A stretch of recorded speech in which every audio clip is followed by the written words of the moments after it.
गेले 20-25 दिवस जरा परदेशामध्ये होतो. अमेरिकेमधल्या बृहन महाराष्ट्र मंडळाने मला तिथे बोलवलं होतं. माझा तिकडे इंटरव्ह्यू झाला. मला माहित नाही तुम्ही पाहिलात की नाही पाहिलात.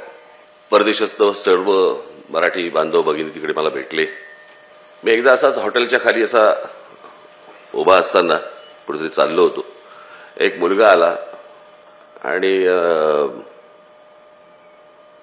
त्या डोळ्यात पाणी मला आला, पाया पडला. मला बोलला काही करा. मला बोलले काही साहेब काही करा पण तुम्ही माझ्या रेस्टॉरंटला आलं पाहिजे. शिवलकर ना नाव त्याचं, शिवलकर. मी म्हटलं मी बघतो. म्हटलं कसा मला वेळ मिळतो. नाही नाही मला माहिती नाही. मला तुम्ही यायलाच पाहिजे, काही करून यायला पाहिजे, जेवायला यायला पाहिजे. म्हटलं मी जेवणाचं नाही सांगत. म्हटलं मी म्हटलं यायचं बघतो. नाही नाही बघतो ना मला यायलाच पाहिजे. मी म्हटलं काय म्हणजे काय. मला बोलला तुमची लहानपणी भाषणं ऐकून मी प्रेरणा घेऊन परदेशामध्ये आलो आणि इथे रेस्टॉरंट सुरू केली.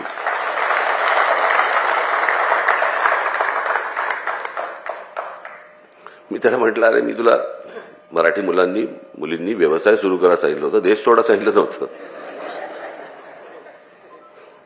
पण तरी ही मुलं, अनेक मुली या इथून जाऊन परदेशामध्ये स्वतःचं अस्तित्व निर्माण करतात. मी तुम्हाला सांगतो, मी जेव्हा तिथे गेलो खरंच थक्क झालो. मी जिकडे एसी असतं रेस्टॉरंट जे असतं ते साधारणपणे 100 लोकांचं असेल सिटिंग कॅपॅसिटी आणि बाहेरच्या बाजूला 50 लोकांची साधारणपणे सिटिंग कॅपॅसिटी होती अधिकृत. आणि जवळपास त्या रेस्टॉरंटला 1.5 ते 2 तासाचं वेटिंग होतं. त्याच्यामध्ये जवळपास 40% परदेशी लोक होते. बरं वाटतं ही सगळी लोक बघून. आपापला व्यवसाय उभा करतायत, आपापलं अस्तित्व निर्माण करतायत. असंख्य मराठी लोक मला तिकडे भेटले. असंख्य लोकांनी उद्योग सुरू. बंद करा जर दरवाजा, ते कडी लावून घ्या. आता पण डोळ्याला त्रास होतोय त्याचा.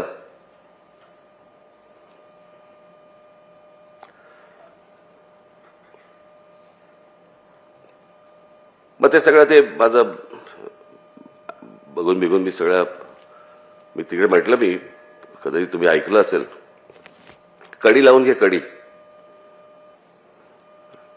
आणि संध्याकाळी टीव्हीवर बघ म्हणा. आता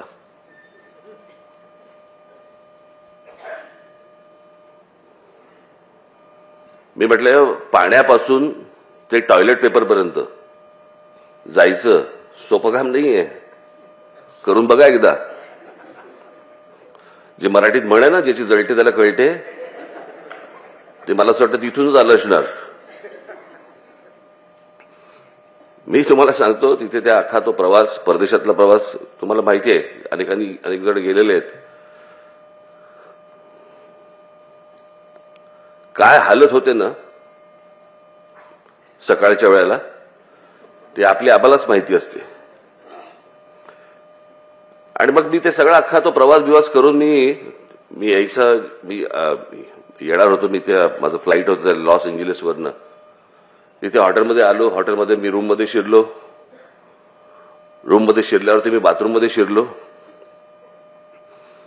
बाथरूममध्ये शिरल्यावर मी तुम्हाला सांगतो माझ्या ढोंगणाने हंबरडा फोडला जवळपास.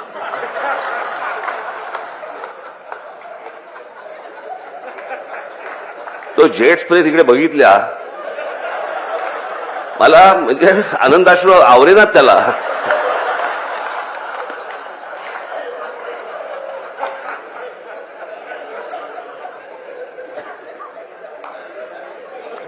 खरं सांगतो मी. माहित नाही त्याची मजा काय असते ती.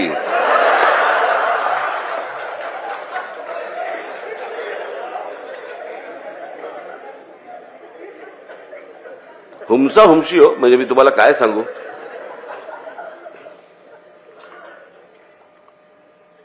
पण ही सगळी गोष्ट पाहत असताना माझ्या लक्षात आलं की जे अगोदर मी अनेक वेळेला मॅपवरती पाहिलं होतं, नकाशांवरती पाहिलं होतं, तो कॅनडा आणि अमेरिका यांच्यामध्ये 5 तलाव आहेत, असंख्य तलाव आहेत तिथे देशभरामध्ये, युरोपमध्ये आहेत, सगळ्या ठिकाणी आहेत. पण हे जे 5 तलाव आहेत, स्पेसमधनं, अवकाशामधनं दिसणाऱ्या ज्या गोष्टी आहेत पृथ्वीवरच्या, त्याच्यामध्ये 5 तलाव आहेत. म्हणजे विचार करा केवढे मोठे तलाव आहेत. त्या 5 तलावांमधला एक टिंब अगदी बारीक, म्हणजे अगदी तुम्ही जेव्हा त्या गुगल वरती जा तुम्ही, मग तुम्हाला कळेल मी काय म्हणतोय ते जेवढे तुम्ही आज जाल जाल जाल जाल जाल त्याच्यामध्ये एक टिंब. महाराष्ट्रातील सर्व बातम्यांचे विश्वासार्ह व्यासपीठ, सकाळच्या सर्व सोशल मीडिया प्लॅटफॉर्मला लाईक, फॉलो आणि सबस्क्राईब करा. तसंच सर्व नोटिफिकेशनसाठी बेल आयकॉन प्रेस करायला विसरू नका.